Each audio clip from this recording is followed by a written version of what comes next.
O que você está achando? Perguntaram aí, ó, pro pastor Anderson Silva. O que você está achando sobre a explosão de conversão ao catolicismo? Vamos ver o que é que o pastor falou aqui. Normalmente o pastor tem palavras polêmicas, né? Vamos ver. As pessoas estão à procura de estabilidade emocional e boa parte das searas evangélicas são ambientes emocionalmente adoecedores. As pessoas estão em busca de constância e equilíbrio doutrinário teológico. Na seara protestante há sempre um estresse, porque daqui a pouco pode acontecer mais um racha em nome do Deus falou comigo. Isso é importante. Aí começa uma divisão, que vai surgir uma nova doutrina e mais uma vez alguém vai dizer Deus falou comigo. E vai surgir uma nova denominação. Isso é preocupante, né?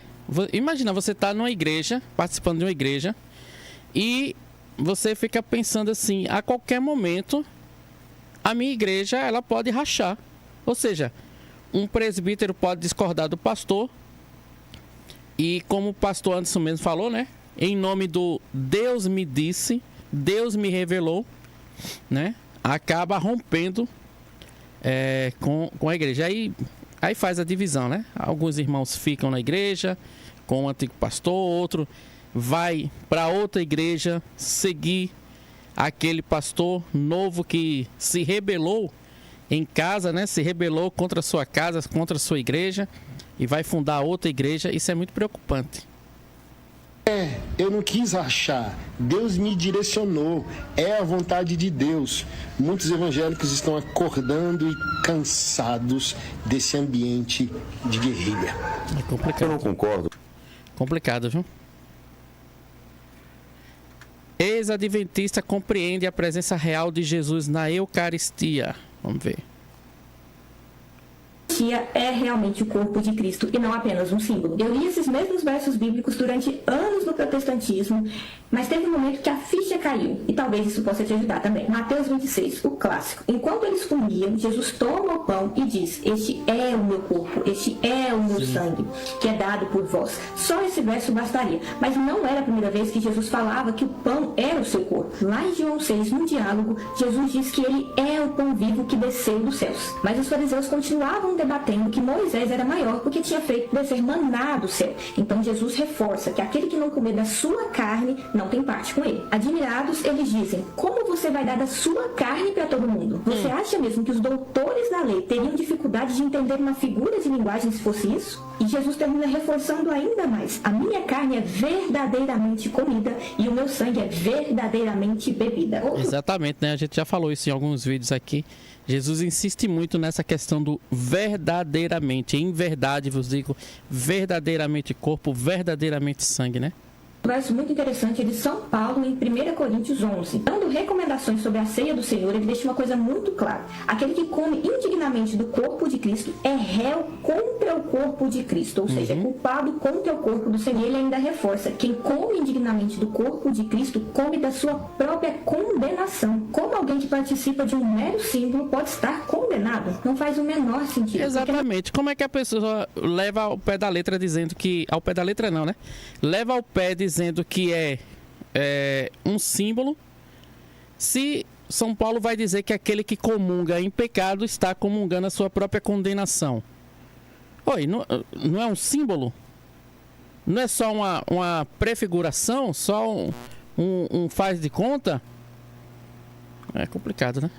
Não é um símbolo, é real. Quando eu entendi isso, eu entendi o que era a Eucaristia. Jesus, quando ele se entrega na cruz, ele não faz isso pela metade. Isso é uma obra que as pessoas precisam esperar milênios para estar com Cristo, para se unirem a ele. Jesus se entregou por inteiro a nós, deu sua carne e seu sangue, para que pudéssemos desfrutar hoje da união com ele. Felizes os convidados para a ceia do Cordeiro. O banquete do Cordeiro te aguarda na Santíssima Eucaristia. Amém. Versos bíblicos que me mostram. Amém. O Santíssimo Cordeiro te aguarda na Eucaristia. Tá vendo aí a palavra da nossa irmã pra gente? Deixa eu mandar um abraço aqui pra Vanessa Magalhães, está aqui com a gente. Boa tarde a todos, graça e paz e amor de Maria. Vanessa, seja bem-vinda aqui à live, viu? Deus te abençoe, minha irmã. A Vanessa tá sempre comentando aí nos nossos vídeos. Deus te abençoe muito, minha irmã, viu? Vamos pra outro. Cadê? Por que Última pergunta. Calma. Por que se tornar católico? Por que se tornar católico? A verdade obedece. Vamos ver. Por que alguém deve se tornar católico?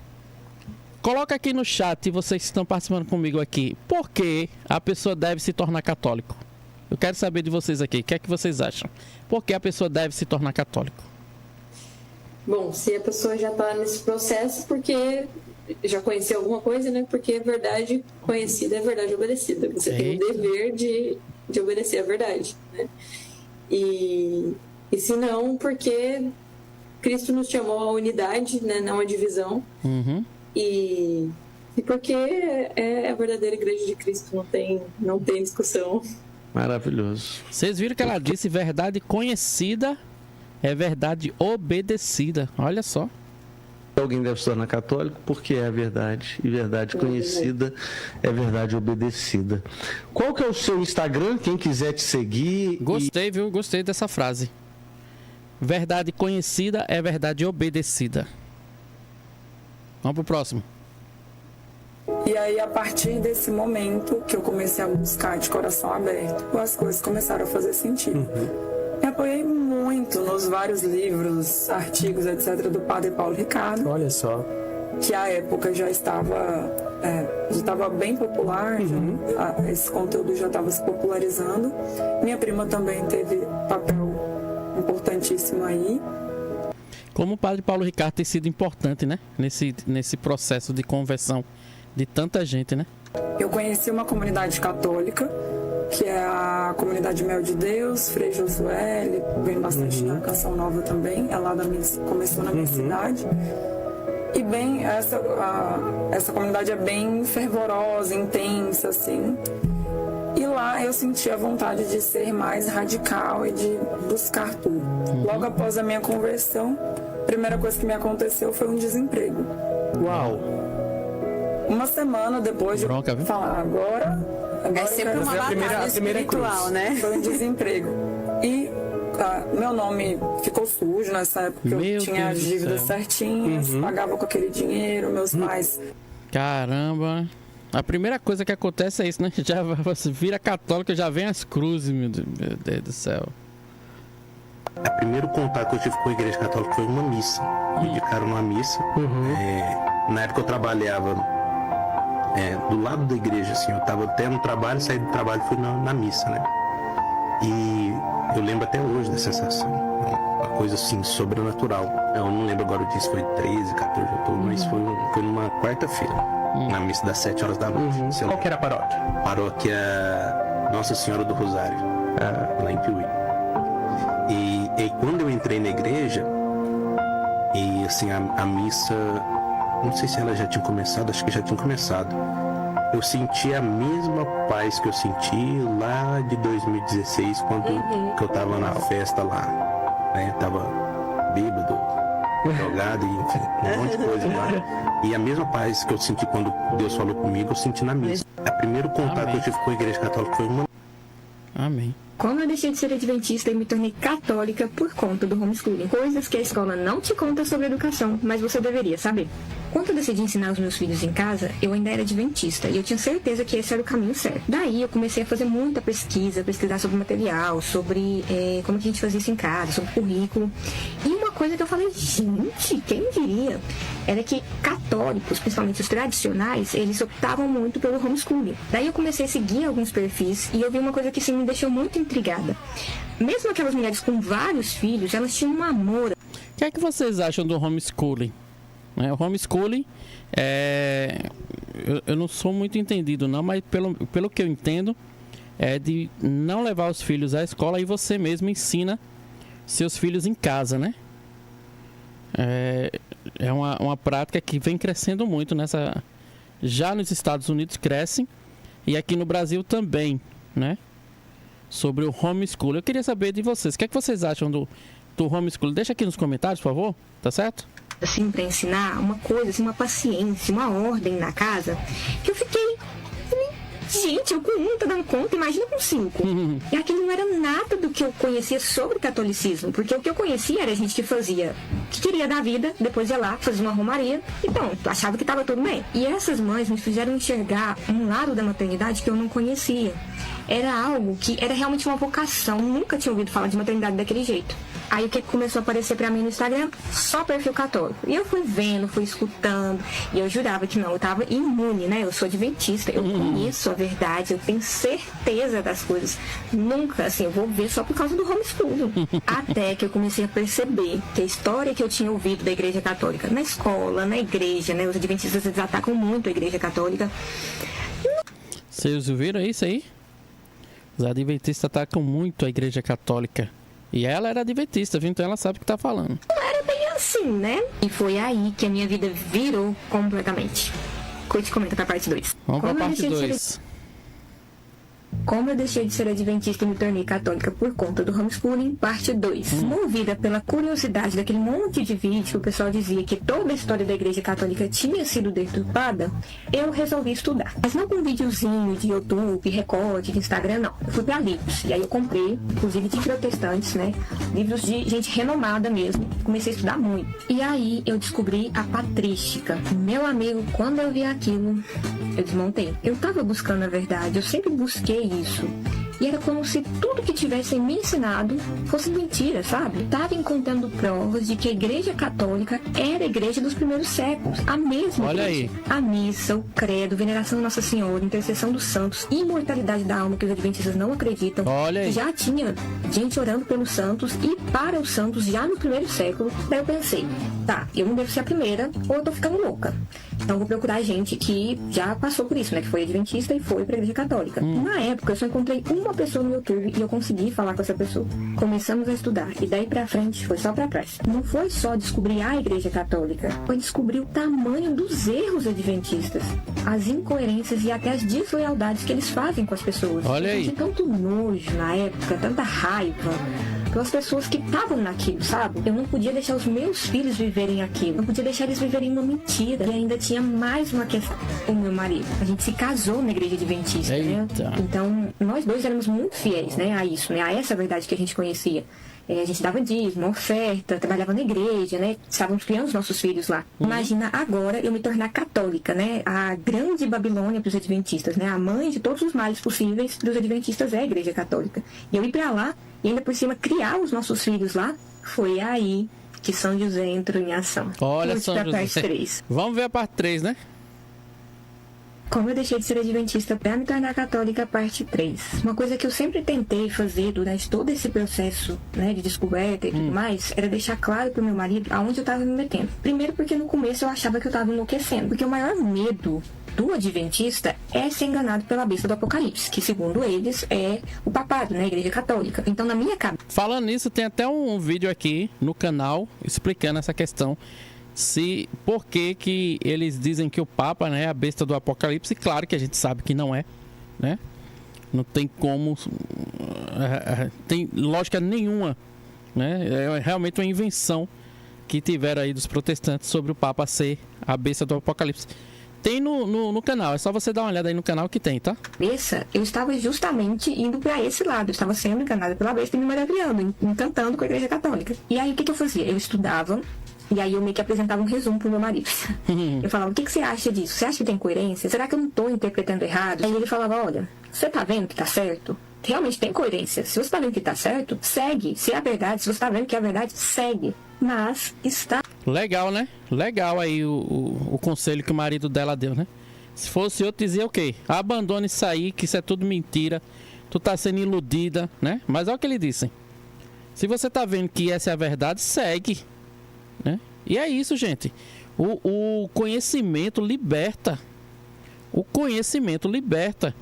Tem tanta gente aí, olha, que tem medo de estudar a doutrina da igreja para não se tornar católico. Tem gente assim, Deus me livre me tornar católico, né? Oxi, vamos ver.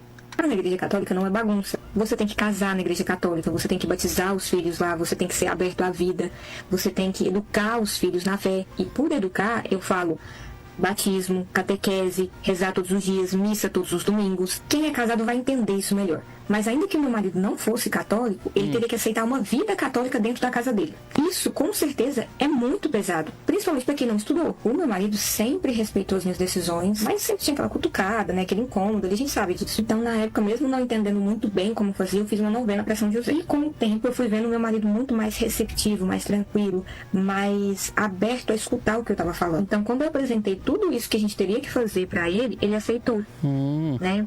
Assim, hoje, ele não se converteu ao catolicismo ainda, eu tenho essa esperança, mas hoje ele reza o terço com a gente, ele vai na missa, ele gosta de ir na missa, ele não vai só obrigado, né? Então ele me ajuda muito na missa. Que legal. A gente tem um lar católico, mas... Ah, tá quase chegando, irmã. Se ele tá indo na missa, ele gosta de ir na missa, ele reza o terço, esse homem tá faltando um pouquinho para ser católico.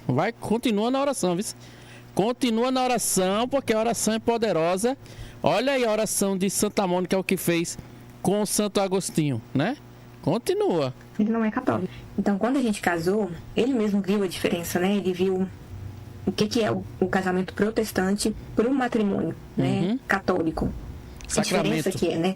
Não é um pastor batendo ponto, né? É um sacramento, é algo muito sagrado. Nesse processo, né? Até terminar a catequese, né? Receber o batismo e tudo mais. Teve duas coisas que me incomodavam muito e ainda me fazia recuar um pouco. Eu tinha aceitado o magistério da igreja, porém, eu tinha muito medo de chegar lá na frente, daqui 10, 5 anos que seja, e descobrir que eu estava errada, e ter que mudar de religião de novo. Então, eu tinha muito medo disso. E a outra questão era com Nossa Senhora. Racionalmente, eu tinha entendido, né, que ela era a mãe de Deus, né, que o sangue dela era o sangue de Cristo. Mas, eu não conseguia ver ela como mãe. E aí, eu tive duas experiências que realmente me converteram. Que são coisas que eu olho e eu falo, independente se eu tiver dúvida na caminhada, que a gente tem mesmo, eu olho para isso e aí eu falo, não, eu tenho certeza, essa é a Igreja de Cristo, essa é a Santa Igreja. Mas vai ficar para a quarta e última parte, porque não cabe aqui. Então, curte e comenta aqui, se vocês quiserem participar. A quarta parte não saiu ainda não, meu Deus. Então, depois a gente volta aqui para ver a quarta parte, né? Deixa eu ver se tem mais algo. Nossa Senhora é a Arca da Aliança. Segura essa. A Arca da Aliança era o que tinha de mais sagrado para o povo judeu no Antigo Testamento. Ela desapareceu, não apareceu mais. Na metade do Antigo Testamento. Onde que está a Arca da Aliança? Para onde ela foi? Aí vem a prefiguração. No Antigo Testamento, Davi levou a Arca da Aliança para a Judéia. No Novo Testamento, Maria vai para a Judéia. No Antigo Testamento, a Arca da Aliança fica 3 meses na casa de um homem chamado Obed-Edom. No Novo Testamento, Nossa Senhora fica 3 meses na casa de Isabel. No Antigo Testamento, Davi dançava de alegria diante da arca. No Novo Testamento, João Batista pula de alegria diante da Virgem Maria grávida de Jesus. No Antigo Testamento, a Arca da Aliança portava a palavra de Deus na pedra. No Novo Testamento, a Virgem Maria porta a palavra de Deus feita carne. Ela é a nova Arca da Aliança. E para que não resta dúvidas, o último versículo de Apocalipse 12 diz assim: abriu-se o céu, último versículo de Apocalipse 11, abriu-se o céu e apareceu nele a Arca da sua aliança. Que arca é essa? Aí entra o capítulo 12. Apareceu no céu um grande sinal, uma mulher vestida de sol, gerando aquele que vai reinar sobre as nações. Que lindo. E olha que João sabia quando escreveu, né? Ele sabia, João conviveu com Maria depois da morte de Jesus, né? Então ele sabia muito bem quem foi que ele viu.